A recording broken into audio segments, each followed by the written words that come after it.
Hello everyone, good morning. সকালবেলা আমার মেয়ের রেয়াজ দিয়েই তোমাদের সঙ্গে ভিডিওটা শুরু করলাম।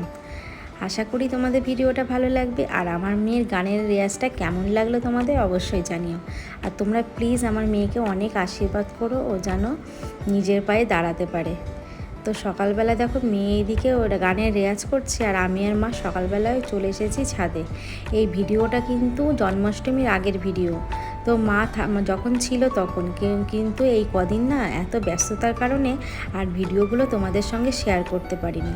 তাই ভাবলাম তোমাদের সঙ্গে আজকে শেয়ার করি। আর মা চলেও গেছে, মনটাও খারাপ, তাই ভিডিওর সঙ্গে নিজেকেও একটু আনন্দের মধ্যে রাখার চেষ্টা করছি। তাহলে চলো তোমাদের সঙ্গে শুরু করি। তো দেখো যত জামা কাপড় ছিল মা আর আমি দুজনে মিলে ছাদে মেলে চলে আসলাম নিচে। এসে সকালবেলায় রুটি করেছিলাম, আর তার সঙ্গে মানে ঘুগনি করেছিলাম। তো হাজব্যান্ড নিয়ে চলে গেছে ডিউটিতে, তাই আর মানে রুটি কিছুটা আটা রেখে দিয়েছিলাম, কারণ ও কখন চলে গেছে আর আমরা কখন খাবো ততক্ষণ রুটিগুলো শক্ত হয়ে যাবে। এই জন্য ভাবলাম যখন খাবো গরম গরম করে নেব।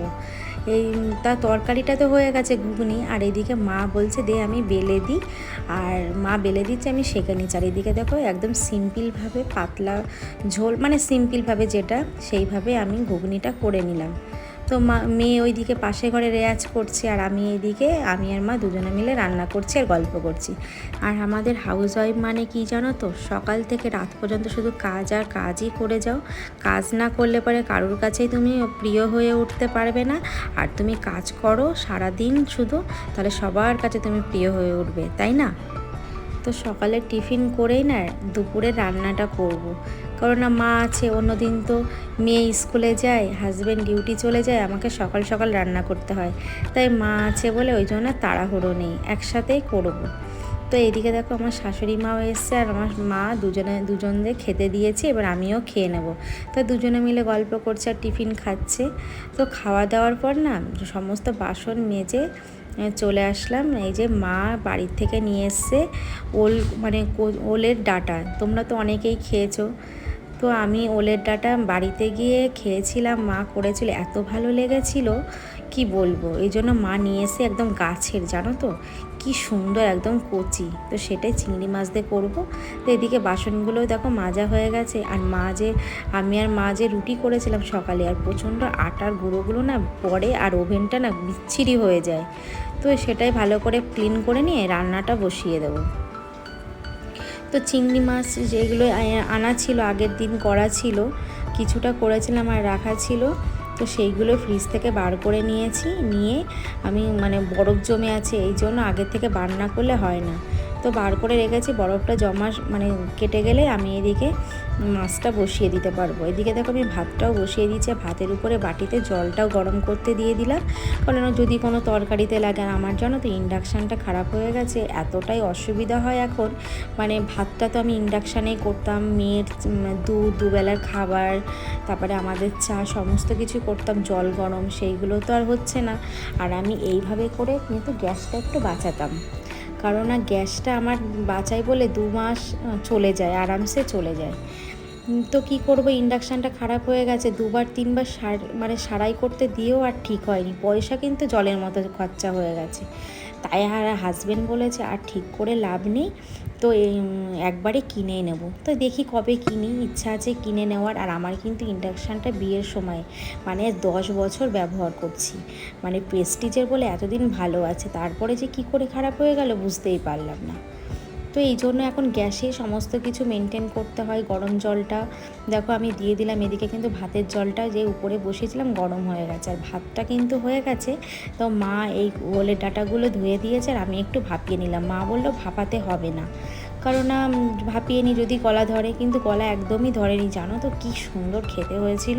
তা মা এদিকে কিন্তু সমস্ত সবজি কাটছে, আর আমি মার সঙ্গে বসে বসে গল্প করছি।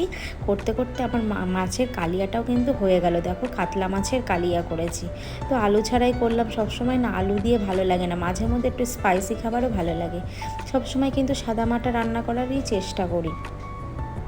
তো এই চিংড়ি মাছগুলো জানো তো অনেক বড় বড় ছিল, বেছে খোসা ছাড়িয়ে যেই ভেজেছি মাছগুলো একদম ছোট হয়ে গেছে। তো ওলের ডাঁটাটা কিভাবে করব জানো, মানে কালো জিরে ফোড়ন দিয়েছি, শুকনো লঙ্কা, তার সঙ্গে রসুন কুচি আর পেঁয়াজ কুচি, আর তার সঙ্গে চিংড়ি মাছ দিয়ে ওলে ডাঁটাটা ভাজা করব। এইভাবে মা কিন্তু আমি যেহেতু বাড়িতে গেছিলাম, এইভাবে মা করেছিল, এত সুন্দর লেগেছিল, মুখে লেগে আছে। তাই জন্য মাকে বলেছি, মা তুমি এইগুলো নিয়ে আসবে। কিন্তু ওলে ডাঁটাগুলো আমাদের বাড়ির না, পাশের বাড়ি একটা কাকিমা কাছ থেকে মা নিয়ে এসছে। কাকিমাই বলেছে যে তুমি যখন শিউলিতে বাড়িতে যাবে তখন তুমি নিয়ে যাবে।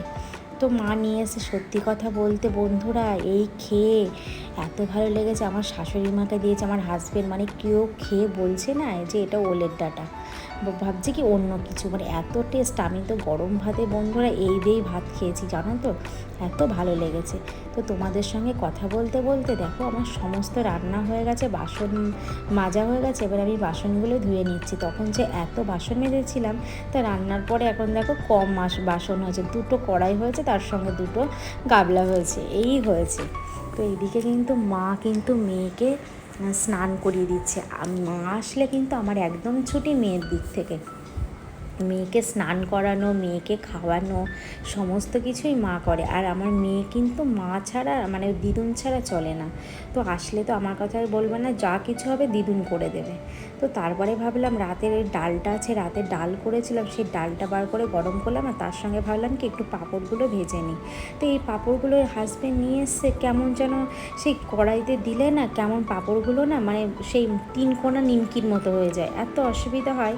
আগের বারে এই পাঁপড়গুলো নিয়ে এসেছিলো, এরকমটা ছিল না, এবার কেন হলো কি জানি। তো যাই হোক, দেখো এদিকে ওভেনটা আমি এরকম পরিষ্কার করে নিচ্ছি। আর আমি কিন্তু রোজ এইভাবে দেওয়ালগুলো আমি সুন্দরভাবে ক্লিন করে নিই, না হলে না তেলগুলো ছিটিয়ে যায়, দেখতেও বাজে লাগে। তো আমার রান্নাঘরে অনেকে ঢুকলে বলে কি তুমি যে রান্না করো ওভেনের কাছে দেখেই বোঝা যায় না, মানে এত পরিষ্কার থাকে।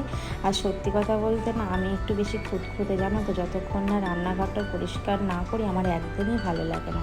তো বন্ধুরা, ঘর মুছে স্নান করে চলে আসলাম। দেখো পুজো দেওয়া হয়ে গেছে, এখন খেয়ে নিচ্ছি, খেয়ে নিয়ে আবার তোমাদের সামনে আসে। তো খাওয়া হয়ে গেছে, আর দেখো আমার পুরো পাগলির মতো লাগছে, আমি এখন একটু চুলটাও ছাড়াইনি। তো বন্ধুরা, এখন একটু ঘুমিয়ে নেব, একটু বিশ্রাম নেব, তারপরে আবার তোমাদের সঙ্গে বিকালবেলা দেখা হচ্ছে। তো তারপরে দেখো বিকালবেলা বলতে সন্ধ্যা হয়ে গেছে, একটু ঘুমিয়ে পড়েছিলাম। তো তারপরে সন্ধ্যাও দিয়ে দিয়েছি দেখো। আর সন্ধ্যা দিয়ে আমি মানে রোজ বলতে পারো মাঝে মধ্যেও দিই, আবার রোজও দিই, এভাবে ধুনো দিই, সমস্ত ঘরে এরকম ধুনো ধরাই। সন্ধ্যাবেলা এরকম ধুনো ধরানো খুবই ভালো বন্ধুরা, তাহলে মানে কি বলো তো, সংসারে অনেক মঙ্গল হয়। তো যাই হোক, সন্ধ্যা দিয়ে গোপুসোনাকে সেবা দিয়ে চলে আসলাম কিচেনে। এসে দেখো এখানে চা করেছি, আমি তো আর দুধ চা খাই না। তো হাজব্যান্ড চলে এসেছে, হাজব্যান্ড আর মাকে চা দেবো, আর কিন্তু মেয়েকেও হরলিক্স আমি দিয়ে দিয়েছি। তাহলে চলো চাটা নিয়ে নিচে যাই, গিয়ে ওদের দিই। তো চাটা খাওয়া হয়ে গেছে, আর নিচে দেখো মা এই আমার যে মাসে যে চালের বস্তা আসে, সেই চালের বস্তা দিয়ে মা একটা মাদুর করে দিচ্ছে। এটাতে কি বলো তো, কিছু দরকারি জিনিসগুলো আমি মেলতে পারবো, তো সুবিধার জন্য মা করে দিয়েছে। কত সুন্দর হয়েছে দেখো। 2 দিন পরে আমি জামা কাপড়ও মেলতে পারবো, ভাদ্র মাস পড়ে গেছে। তো তাহলে বন্ধুরা, তাহলে ভিডিওটা এখানেই শেষ করছি। তোমাদের কেমন লাগলো জানিও, ভালো লাগলে অবশ্যই সাপোর্ট করো। পরের কোনো ভিডিওতে আবার দেখা হচ্ছে।